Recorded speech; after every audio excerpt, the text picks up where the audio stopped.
I was standing in front of my bedroom mirror putting on earrings for dinner at my parents' house when my phone buzzed with a text that would shatter my entire world. The message was from David, my lawyer, and it said just 4 words: "Call me immediately." My hands started trembling as I stared at the screen. I had only hired David 6 months earlier to handle some simple paperwork after my grandmother passed away. Nothing urgent, nothing complicated, just basic estate stuff. So why was he texting me on a Thursday evening like there was some kind of emergency? I dialed his number with shaking fingers, my heart pounding in my chest. When David answered, his voice sounded strained and urgent in a way I had never heard before. He told me I needed to sit down because what he discovered about my parents would change everything I thought I knew about my life. The phone felt heavy in my hand as David's words cut through the silence of my apartment. "Rachel, I need you to listen carefully because this is going to be difficult to hear." I lowered myself onto my couch, still wearing the navy blue dress I had chosen for dinner. David explained that while reviewing financial documents related to my grandmother's estate, he had stumbled across something that made him dig deeper into public records. "Your parents have been using your identity to open credit accounts," he said, and my stomach dropped. I found evidence of multiple credit cards, personal loans, and other financial obligations in your name that you never applied for. I felt the room spinning around me. "That's impossible, David. I would know if I had credit cards I didn't apply for." "Rachel, they've accumulated over $50,000 in debt using your Social Security number and forged signatures. I have copies of the applications right here in front of me." My mind raced back to all the times I had been confused about my credit score. Despite paying my bills on time and living within my means, my score had always been disappointingly average. I remembered the embarrassment of being denied for my dream apartment last year, having to settle for my current cramped studio because the landlord said my credit history showed some red flags. David continued, his voice gentle but firm. "The signatures on these applications are clearly forged, but they're good forgeries. Someone who knew your handwriting very well created them. The applications date back to when you turned 18, which means this has been going on for 10 years. 10 years. I calculated quickly in my head. That covered my entire adult life.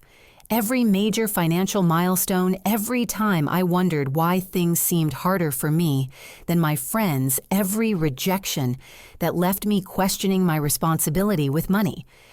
I found department store cards from places like Nordstrom and Macy's, a personal loan from a credit union in their neighborhood, and even a car loan for a 2012 Honda Civic that I assume you never owned. I had never owned a Honda Civic. I drove a used Toyota Camry that I bought with my own savings 3 years ago. The realization hit me like a physical blow. My own parents had been stealing my identity, damaging my financial future while I lived in ignorance. David, how is this even possible? Don't companies verify identity when people apply for credit? They've been making minimum payments on most of these accounts to keep them in good standing. That's how they avoided detection for so long. The credit card companies see regular payments and don't investigate further. But Rachel, this explains why you needed a co-signer for your mortgage application last year. I remembered that humiliation vividly. At 27 years old, having to ask my boss to co-sign because the bank said my debt-to-income ratio was too high. I had been mortified spending weeks going through my finances, trying to understand where I had gone wrong. Now I knew the truth. The debt wasn't even mine. "There's more," David said quietly. "This is just what I found in the initial search. I think we need to do a comprehensive review of your credit history and public records." My hands were shaking so violently I could barely hold the phone. These were my parents, the people who raised me, who I trusted completely. My mother, who made my favorite chocolate chip cookies every birthday. My father, who taught me to drive and walked me to school when I was afraid of the neighborhood dogs. "Rachel, are you still there?" "I'm here," I whispered. "I just don't understand why they would do this to me." I don't have those answers yet. But what I can tell you is that this kind of identity theft within families is more common than people realize. Often parents rationalize it by thinking they're building their child's credit history or that they'll pay it back eventually. I thought about all the times my parents had lectured me about financial responsibility, all the advice they gave me about building good credit and avoiding debt. The irony was devastating. "David, what do I do now? I'm supposed to have dinner with them in 2 hours." Don't confront them yet. We need to gather all the evidence first and understand the full scope of what they've done. Can you postpone dinner? I looked at my reflection in the mirror across the room. The woman staring back at me looked naive and foolish. How had I never suspected anything? I can't postpone. They'll ask too many questions. And honestly, I need to see them. I need to look at their faces knowing what I know now. Just be careful, Rachel. Don't let on that you've discovered anything. We need to be strategic about how we handle this. After I hung up, I sat in the silence of my apartment for 20 minutes trying to process what I had learned. My entire financial identity had been stolen by the two people I trusted most in the world. But as I sat there, David's words echoed in my mind. He had said this was just the beginning, just what he found in the initial search. What else had my parents done? What other lies had they built my life upon? 2 days after David's shocking revelation, I met him at his office downtown. The building was one of those older Denver structures with marble floors and brass fixtures that made every footstep echo. I had barely slept since our phone conversation, spending hours staring at my ceiling and questioning every interaction I'd ever had with my parents. David's office was lined with law books and had 2 large windows overlooking the busy street below. He gestured for me to sit in the leather chair across from his desk, and I noticed he had several manila folders spread out in front of him. "Rachel, I've spent the last 48 hours digging deeper into your family's financial history, and what I found is much worse than credit card fraud." His expression was grim as he opened the thickest folder. "Your grandmother set up a substantial trust fund specifically for you when you were 16 years old." I remembered my grandmother Patricia talking about wanting to help me with college expenses. She'd always been generous, slipping me $20 bills when my parents weren't looking and talking about how education was the key to independence. "The trust was worth $200,000 when it was established," David continued. "It was designed to be released to you when you turned 21 specifically for your education and to help you start your adult life." $200,000. I tried to wrap my mind around that number. It would have completely changed my college experience. Instead of working 2 part-time jobs and taking out student loans, I could have focused on my studies. I could have graduated debt-free. "David, I never received any money from a trust fund. My parents told me grandmother was confused about her finances toward the end."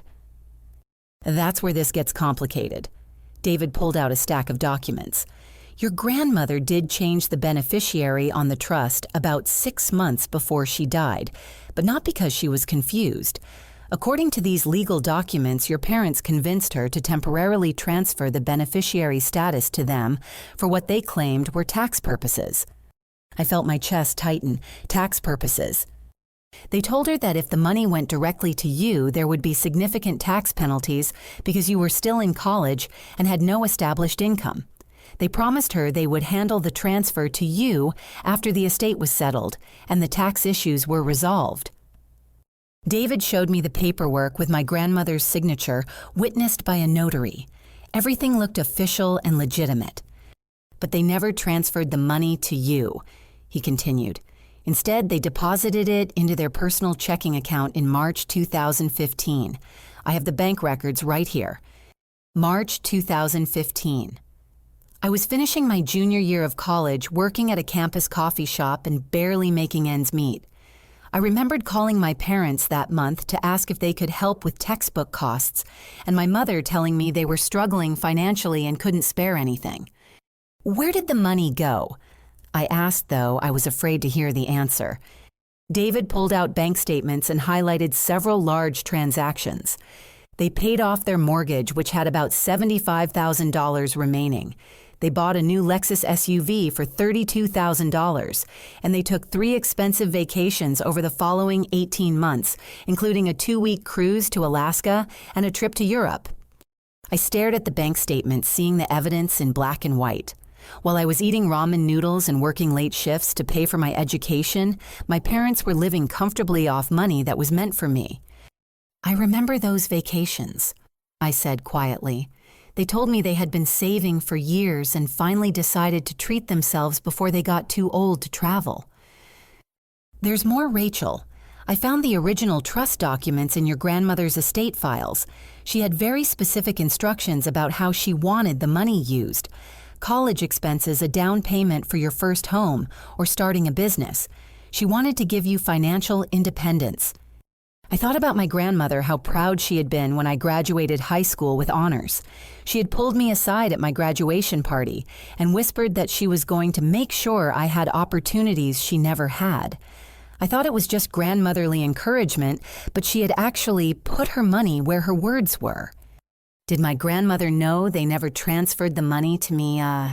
She died 8 months after changing the trust, so it's unlikely she realized what happened. But Rachel, this is outright theft. They didn't borrow this money with the intention of paying it back. They spent it on luxury items and experiences while you struggled financially." I felt anger building in my chest, hot and sharp. Not just anger about the money, but about the lies.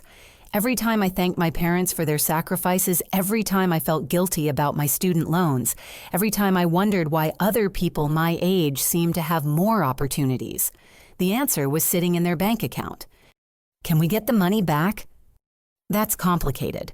The money was spent years ago, and we'd need to prove fraud and convince a court to order restitution.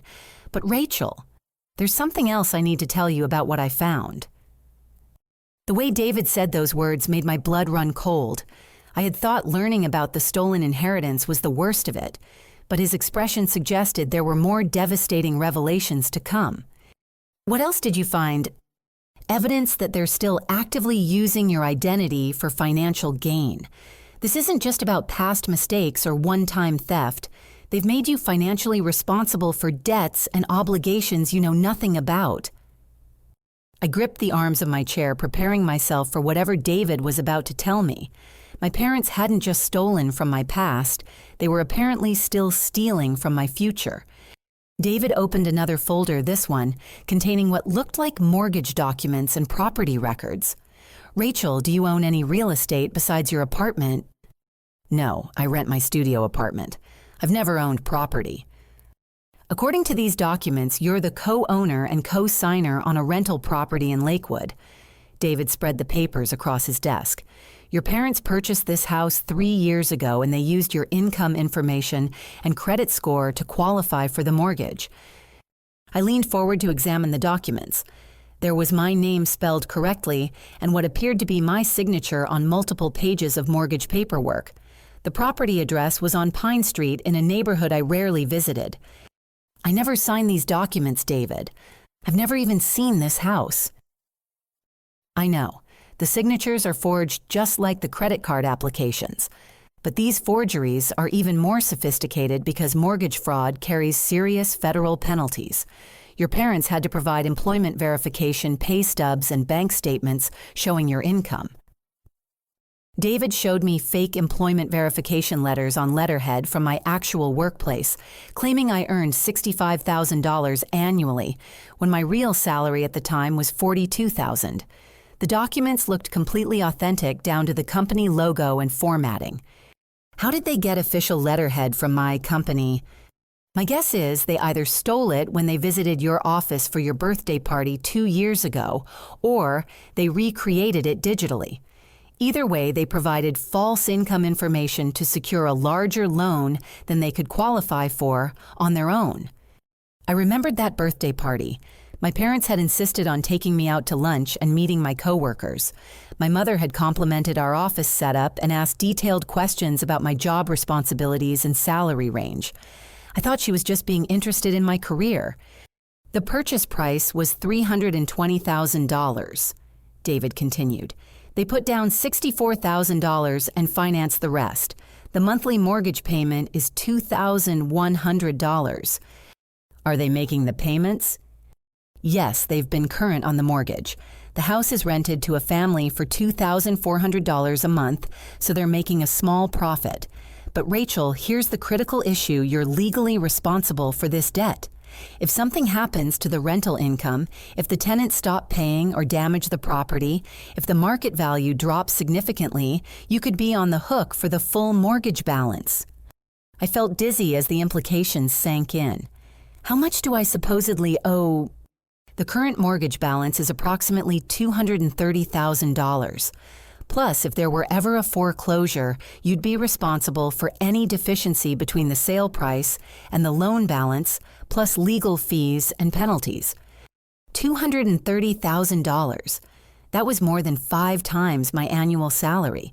If something went wrong with this property, it could destroy my financial future completely. David, this is insane. How is this even legal? It's not legal. It's mortgage fraud, identity theft, and forgery. But the crime was committed so skillfully that the bank had no reason to suspect anything. Your parents provided convincing documentation and have been making payments on time. David showed me the rental lease agreement, which listed my parents as the property managers and rent collectors. They had set up a completely separate business operation using my name and credit, while keeping all the profits for themselves. I also found property tax records showing you as the primary owner. If there are any tax issues, assessments, or legal problems with the property, you'll be the first person the authorities contact. I thought about all the times my parents had mentioned being busy with home improvement projects or dealing with contractors. I assumed they were talking about their own house, but they must have been managing this rental property that was legally mine. There's something else, David said, pulling out more documents. They've listed you as an emergency contact and backup payment source for several of their other financial obligations.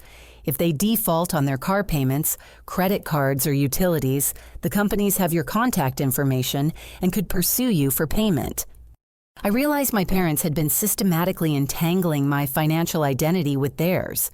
Every major purchase, every financial commitment they made somehow included me as a backup plan or co-signer without my knowledge. How many other things am I supposedly responsible for? I'm still investigating, but I've found at least 6 different accounts where you're listed as a guarantor or emergency contact. Your parents have been very thorough in making sure you're financially connected to their obligations. I sat back in the chair, overwhelmed by the scope of their deception. This wasn't just stealing money or using my credit cards.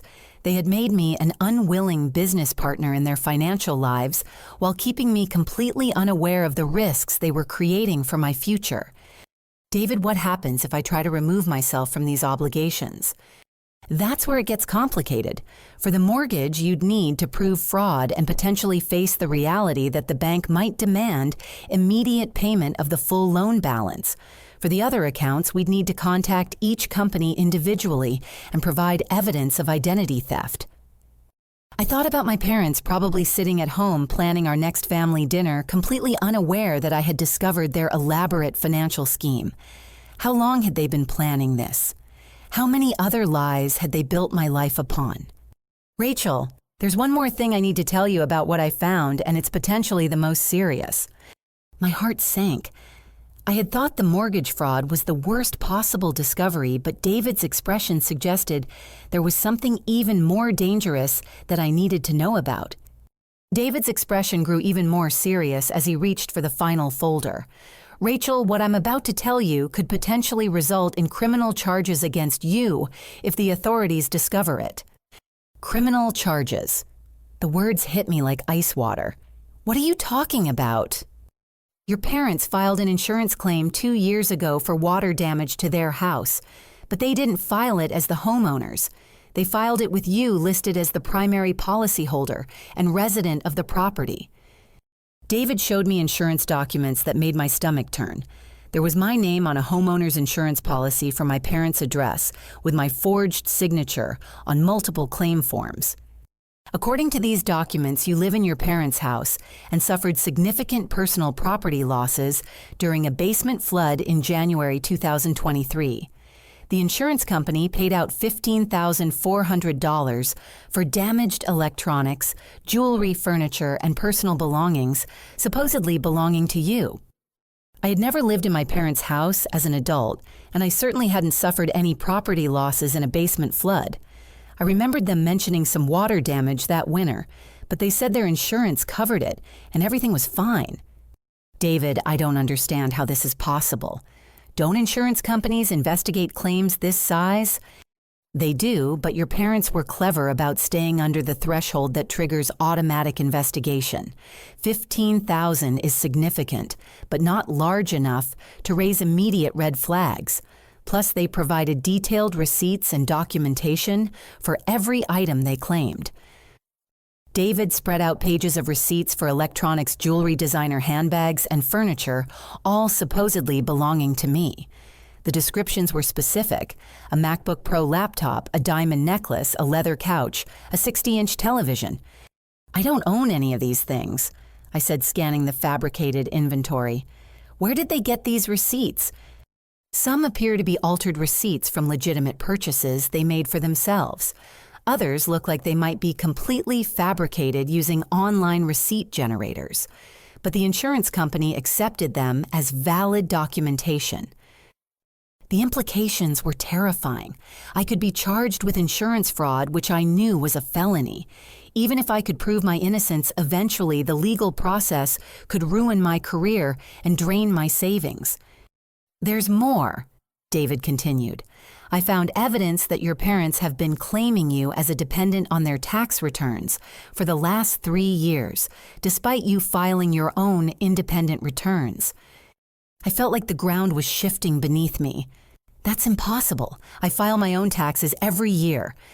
Yes, but they're also filing returns claiming you as a dependent living in their household. This creates a conflict in the IRS system that could trigger audits for both you and them. If the IRS investigates, you could owe back taxes and penalties for incorrectly filed returns. David showed me copies of tax returns with my name listed as a dependent, claiming I had no income and lived in their house. Meanwhile, I had been filing my own returns and paying taxes on my full income. The IRS computers haven't caught the discrepancy yet, but if they do, you'll be the primary target of the investigation because you're the taxpayer whose Social Security number appears on conflicting returns. I realized my parents had been systematically putting my freedom at risk for their financial benefit. Every fraudulent document they created in my name was potential evidence of crimes I could be charged with. David, how do people get away with this? It seems like there are so many ways to get caught.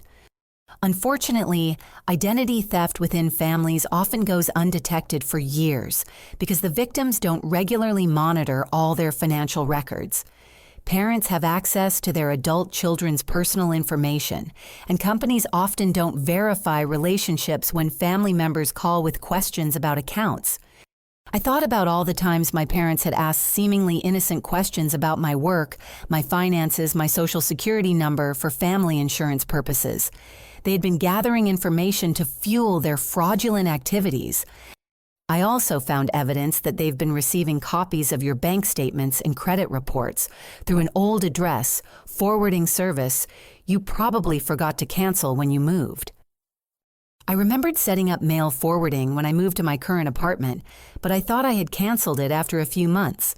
Apparently, my parents had been intercepting my financial correspondence for years. So they've been monitoring my accounts to make sure I didn't discover their fraud. Exactly. They've been staying one step ahead by knowing exactly what you know about your own financial situation. The violation felt almost as bad as the theft. My parents had been treating my adult life like a surveillance operation, tracking my activities and communications while robbing me blind. Rachel, I need to tell you something else. When I called your bank yesterday to inquire about removing your parents as emergency contacts, the representative mentioned that your father had called just 2 days earlier, asking about recent activity on your accounts. My blood ran cold. What did you say to the bank? I identified myself as your attorney and asked for general information about account security. But the timing is suspicious. Your father called the bank the same day I started making inquiries about your family's financial records. I realized my parents might already know I was investigating them. If they had been monitoring my communications or following my activities, they could be preparing their own response to my discoveries. David, what if they know I found out about everything? Then we need to move quickly to protect you and preserve evidence before they can destroy anything or commit additional fraud in your name. I felt trapped and terrified, but also angry in a way I had never experienced before. My own parents had not only stolen my money and damaged my credit, they had put my freedom and future at risk. They had been treating me like a criminal accomplice in their schemes while I lived in complete ignorance. What do we do now?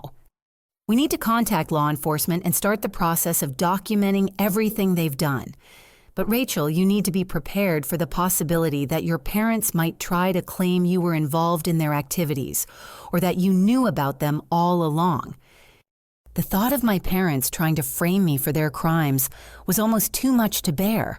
But as I sat in David's office, surrounded by evidence of their betrayal, I realized I had no choice but to fight back. Over the next week, David and I worked systematically to document every aspect of my parents' financial crimes. We met at his office every evening after my workday ended, spreading documents across his conference table and building what he called an airtight case. The key is to establish a clear timeline and preserve evidence before your parents realize how much we've uncovered, David explained as we organized bank records, forged signatures, and fraudulent applications into chronological order. I had taken vacation days from work telling my supervisor I was dealing with a family emergency.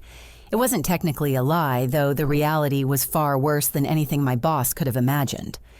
David had contacted a forensic accountant named Margaret Chen, who specialized in family financial fraud cases.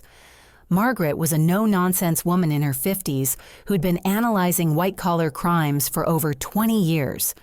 When she reviewed our evidence, her assessment was blunt and terrifying. "Your parents are sophisticated criminals," she told us during our first meeting. "This isn't opportunistic fraud or a few mistakes in judgment. They've been running a systematic long-term operation using your identity as their primary tool." Margaret showed us how my parents had carefully escalated their crimes over time, starting with small credit card applications and building up to major mortgage fraud and insurance claims. "They've been testing the limits of what they can get away with," she explained. Each successful fraud gave them confidence to attempt bigger and more complex schemes. But our investigation hit a disturbing snag when David discovered that my parents had been more suspicious of my activities than we realized. "Rachel, I need to ask you something important," David said during one of our evening sessions. "When was the last time your parents visited your apartment?" I thought back through recent months. "They came over for my birthday in September." "Why?" "Because I think they may have been monitoring your communications and possibly your physical activities." David had been reviewing phone records and discovered that my parents had called my bank credit card companies and even my employer multiple times over the past year, claiming to be concerned about my financial welfare and asking about unusual activities on my accounts.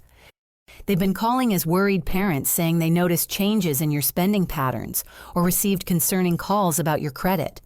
The companies have been giving them information because they're listed as emergency contacts on many of your accounts.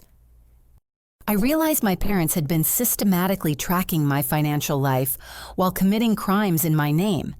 Every time I made a major purchase or applied for credit, they probably knew about it within days. "There's something else," David continued. "I hired a private investigator to do a security sweep of your apartment, and we found some concerning items." The private investigator was a former police detective named James Rodriguez. He had found 2 small listening devices hidden in my apartment, one behind my desk, where I handled bills and paperwork, and another near my phone charging station. "These are consumer-grade surveillance devices," James explained. "They can transmit audio to a receiver within about 500 feet. Someone would need to be in your building or parking lot to monitor the feed." I felt violated and terrified. My parents had been literally spying on my private conversations and activities while stealing my identity. "We also found evidence that someone had been accessing your wireless internet network," James continued. Your router logs show unauthorized access from an unknown device about once a week for the past 6 months. David suspected my parents had been reading my emails, monitoring my online banking, and possibly tracking my internet activity through the compromised network. They've been staying ahead of your investigation by knowing exactly what you're doing, David said. That's probably how your father knew to call the bank when I started making inquiries. We realized we needed to completely secure my communications and living situation before proceeding further. James helped me change all my passwords, secure my wireless network, and sweep my apartment for additional surveillance devices. Your parents are probably wondering why their monitoring suddenly went quiet, David warned. They might escalate their activities or try to contact you directly to figure out what's happening. As if on cue, my phone rang. The caller ID showed my mother's name. David gestured for me to answer and put it on speaker while James started recording. "Hi, honey, I haven't heard from you in a few days. Are you feeling all right?" My mother's voice sounded perfectly normal, concerned, and loving. If I hadn't known about their crimes, I would have been touched by her apparent worry. "I'm fine, Mom, just busy with work projects." "Well, your father and I were thinking about taking you out to dinner this weekend. That new Italian place downtown that you mentioned wanting to try." I looked at David, who was gesturing for me to act normally. "That sounds nice. Can I call you back tomorrow to confirm?" "Of course, sweetheart. We love you." After I hung up, the room was silent for a moment. "They're fishing for information," David said. "That invitation is probably their way of trying to get you in person so they can assess whether you've discovered anything." Margaret nodded in agreement. "They're probably concerned about the sudden loss of surveillance access and want to evaluate your behavior directly." James suggested we use the dinner invitation as an opportunity to gather evidence, but with proper precautions. If you're willing to wear a recording device, we could capture them making admissions about their activities, but there would be risks involved. I realized this was my opportunity to take control of the situation. My parents had been manipulating and surveilling me for years. It was time to turn the tables and start gathering evidence against them. "I want to do it," I told David. "I want to record them and find out exactly what they've done." David looked concerned. "Rachel, if they suspect you know about their crimes, they might become hostile or try to intimidate you. Are you prepared for that possibility?" I thought about everything my parents had stolen from me.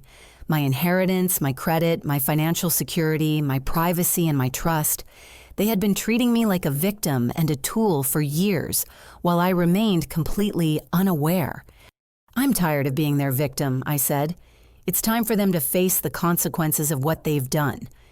Saturday evening arrived with an unseasonably warm October breeze that made me think of new beginnings.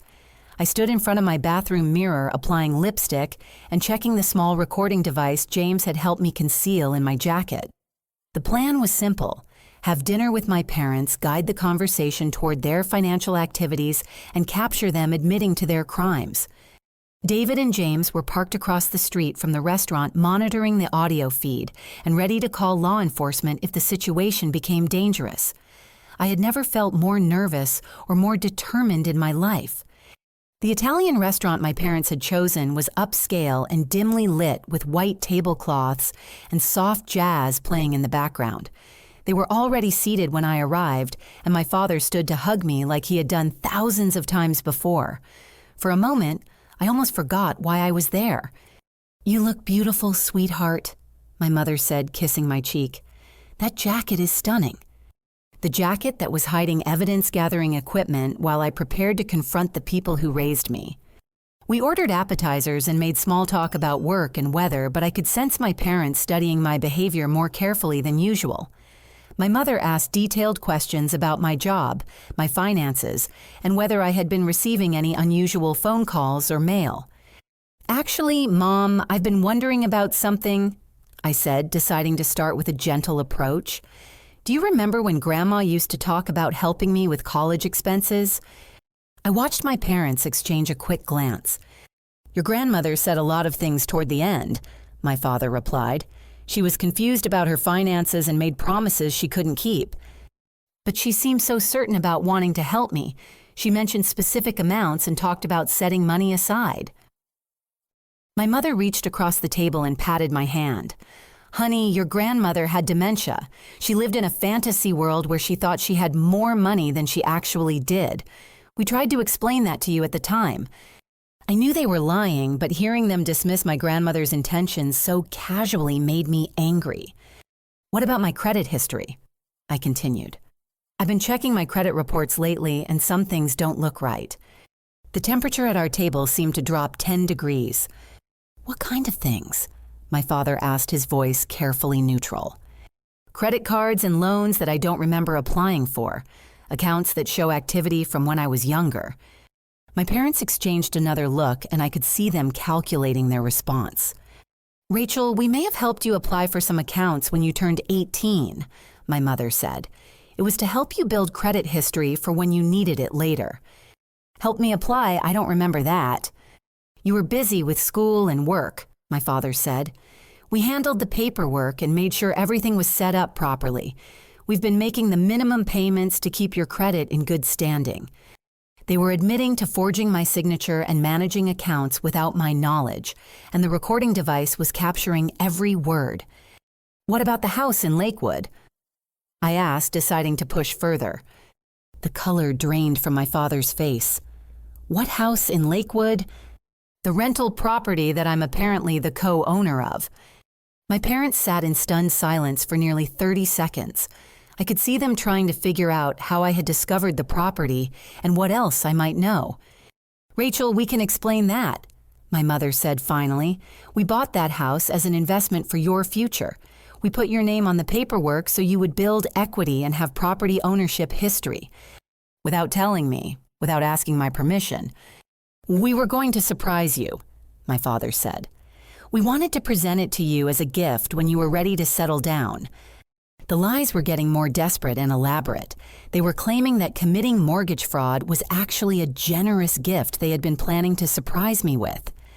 What about the insurance claim for water damage at your house? The one where you listed me as the policy holder and resident.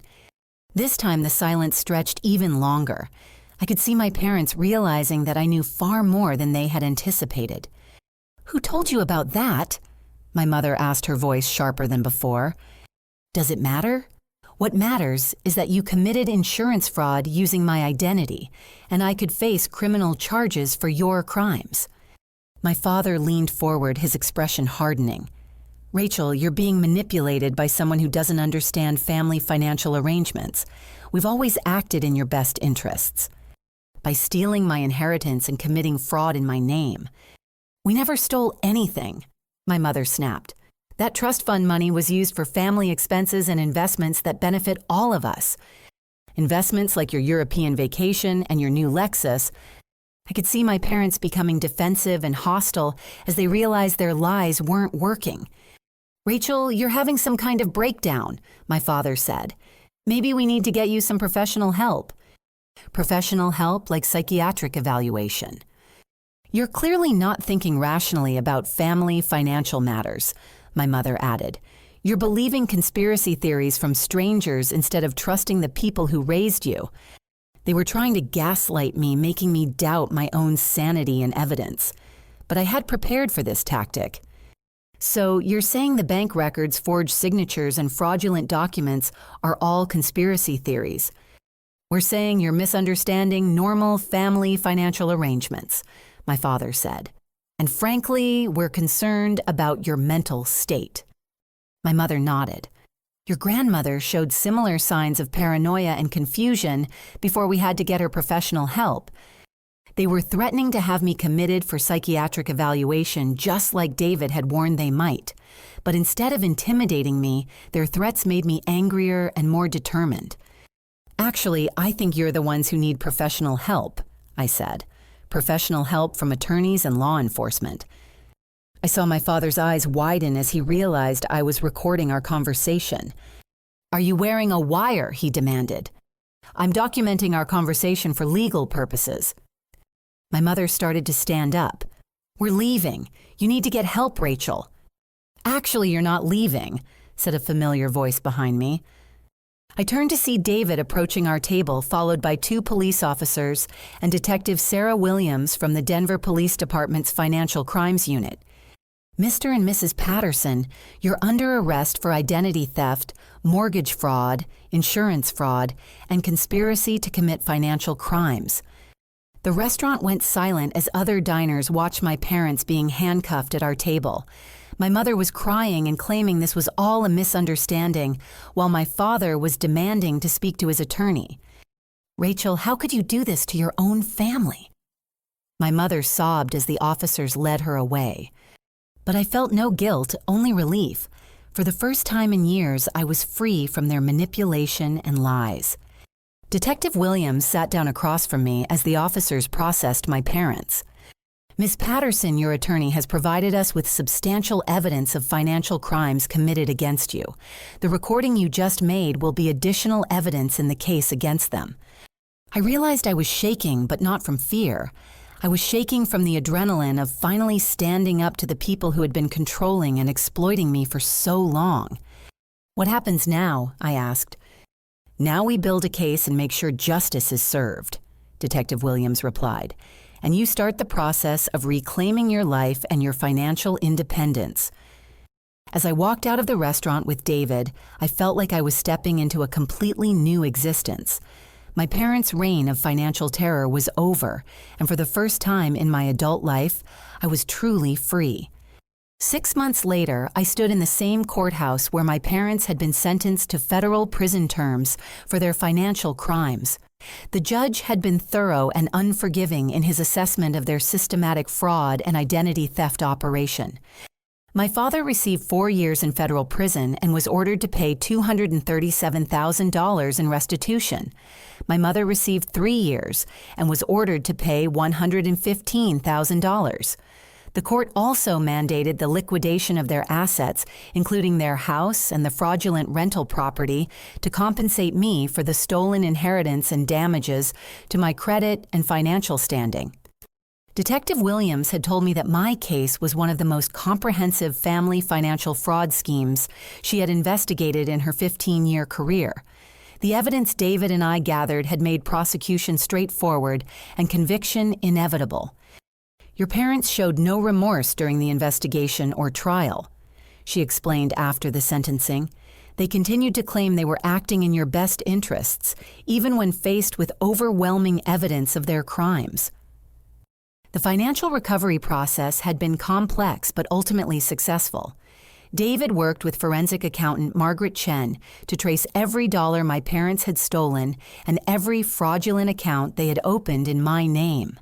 The court ordered complete restitution, and I recovered not just the original inheritance amount, but additional damages for lost opportunities and credit repair costs. My credit history was completely cleared of all fraudulent accounts and obligations. The mortgage on the Lakewood property was transferred entirely to my parents' responsibility, and when they couldn't make payments from prison, the house was sold to pay restitution to me. The insurance company dropped their investigation after hearing the recorded confession and actually apologized for the fraud committed in their name. Most importantly, I was finally free from the financial entanglements my parents had created. Every forged signature was invalidated, every fraudulent account was closed, and every fake emergency contact listing was removed. For the first time in my adult life, my financial identity belonged entirely to me. The psychological healing took longer than the legal resolution. I spent months in therapy working through the trauma of family betrayal and learning to trust my own judgment again. My therapist, Dr. Jennifer Martinez, helped me understand that my parents' actions weren't a reflection of my worth or intelligence, but rather evidence of their own moral failures and criminal behavior. "You were victimized by people who were supposed to protect you," she explained during one of our sessions. "The fact that you discovered their crimes and held them accountable shows tremendous strength and resilience." The therapy also helped me process my guilt about sending my own parents to prison. For weeks after their arrest, I questioned whether I had done the right thing. But Dr. Martinez helped me understand that protecting myself from ongoing victimization wasn't betrayal, it was survival. "They made choices that harmed you for years," she reminded me. "Holding them accountable for those choices was necessary to protect your future." With my inheritance money recovered and my credit restored, I was able to make changes I had dreamed about for years. I moved from my cramped studio apartment into a beautiful one-bedroom place in a neighborhood I actually wanted to live in. I paid off my student loans completely and started building real savings for the first time in my life. At work, my newfound confidence and financial stability led to a promotion I had been afraid to pursue before. My supervisor noticed my improved focus and leadership skills, and I was offered a senior marketing coordinator position with a substantial salary increase. "You seem different lately," my colleague Ashley commented during a coffee break. "More confident and assertive." I realized that learning to stand up to my parents had taught me to advocate for myself in all areas of my life. I was no longer willing to accept manipulation or unfair treatment from anyone. The most unexpected positive outcome was meeting someone who appreciated my strength and independence. Thomas was a fellow survivor of family financial abuse who I met through a support group Dr. Martinez had recommended. He understood the unique challenges of rebuilding trust and financial security after family betrayal. "Most people can't understand what it's like to have your own family steal from you," he said during one of our early conversations, "but you handled it with incredible courage." Thomas had gone through his own legal battle with family members who had exploited his finances, and we bonded over our shared experience of choosing justice over family loyalty. 6 months after we started dating, we moved in together and began building a relationship based on complete honesty and financial transparency. My extended family members who had been kept in the dark about my parents' crimes reached out to rebuild relationships with me. My Aunt Susan, my father's sister, apologized for believing my parents' lies about my supposed mental health issues. "We should have questioned their stories about you," she said during a tearful phone conversation.